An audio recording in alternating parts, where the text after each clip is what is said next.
All right, how to get started with spinning. So Top Whorl Drop Spindle is my favorite tool. I've tried a few other tools and this is still my favorite. Let me think how I want to get started here. For beginners, I think that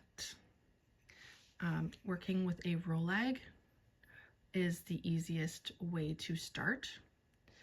Not only because it's just a really nice, simple, very floofy kind of preparation for your fiber, but it also makes for a very easy beginning to spinning itself. So here, I'll show you. You just take your hook and you hook the fiber, pinch it and twist. And that's your beginning. And since I do the park and draft method, I would then hold the spindle. It's gonna be hard with my camera here, hold on. Park the spindle, pinch, draft out, and pinch here, okay? And then any less twist than this and it will pull apart. Any more twist than this and you need to draft out more, okay? So you can see just a little bit of twist right there. And then you can take this, and I like to spin it away from me in that direction to start with. That is just how I prefer to do it. You can spin towards yourself instead, but once you pick one, you need to stick with it basically and for the duration of this project. So again, once you have some twist built up, and you can see it's much more tightly wound here now, so there's some twist in there. Oops, I got it off the spindle, hold on. But the pro tip, point the hook away from yourself so that you're less likely to lose your start. Anyway, so again, you just pinch and you draft out the fiber.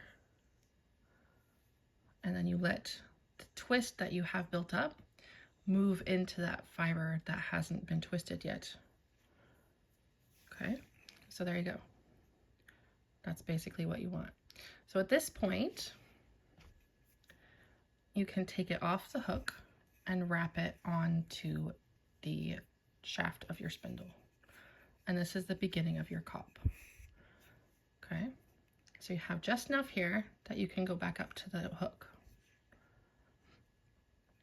And that's the very, very beginning. And then you want to do the same thing again. So you park it, you draft out just a little bit because you don't have much twist right now. And then again, I like to go against my thigh. I just work my hand along the spindle away from me. In that sense, it's spinning. And then as soon as I can feel the twist in my fingertips, I stop, I park, pinch, draft out the fiber,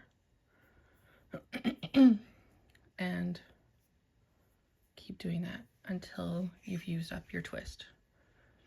Now at this point, I would normally just keep spinning it because the more length you have here, the more twist you can put into it, the longer you can draft. So a little bit of a harder twist there. Sorry, my spindle's a little wobbly at first. Once it gets more fiber on it, it's nice and steady, but at this point it doesn't have much. And then you repeat. Pinch, draft, pinch, draft. So yeah, see, you can have a lot more than that even, but that's pretty good. So what I'm doing here, when I let go like this, so that it's called a ply back. So this can tell you a couple of things. One, how much twist you have. Two, how much balance you have in your yarn. And three, the gauge that your yarn is likely to be if you ply it. Oops, I had wanted too much. Hold on, and put that back on. It's not the end of the world if it comes off. You just wind it back on. And that's another thing, like it's an art. Like it doesn't have to be perfect. You don't have to have it exact or You don't have to do it the way anybody else is doing it. Like, you can just kind of figure out what works for you and just go with it. But yeah, that is the beginning. And after this point where you know how to spin, the fiber is just about practicing and keeping going and trying to get consistency if that's what you want, or even practicing inconsistency if you want. Like, there are a lot of beautiful yarns, like the art yarn, and different plying methods that you can use really thick or really thin or whatever. Like, it's, like I said, it's an art, so there's a lot of wiggle room with it. And I've heard a lot of people, they get really upset with their first yarn because it's so like thick and thin and clunky, but that's beautiful. And if you don't find you are super happy with your first yarn, you can go back to it, or you can leave it as a single until you've gained more experience and know what you want to do with it. Like, it's not the kind of art where you have to have perfection in it. Certainly not at first. Like, this is one of my more recent spins. This is just a 2-ply. And see, like, it's a little chunky and a little thin. But that's okay for my project. I don't need it to be perfect. And I spin faster if I'm not trying to be perfect. This one is the same kind of thing. This one is a little bit more consistent because I wasn't using different fibers like the other one. And like, that's a beautiful usable yarn. It's tied up because I have to wash it. But like, you can make such amazing, beautiful things, and it doesn't have to be perfect every time, you know? So yeah, there's my little rant on starting out with spinning.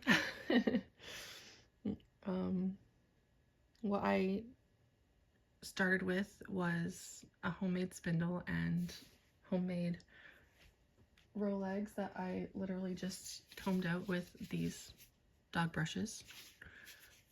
And I still use these a lot, actually. They're very useful. So it doesn't have to be an extremely expensive hobby. It doesn't have to be a perfect hobby. It can be whatever you want it to be in whatever ways you want it to be.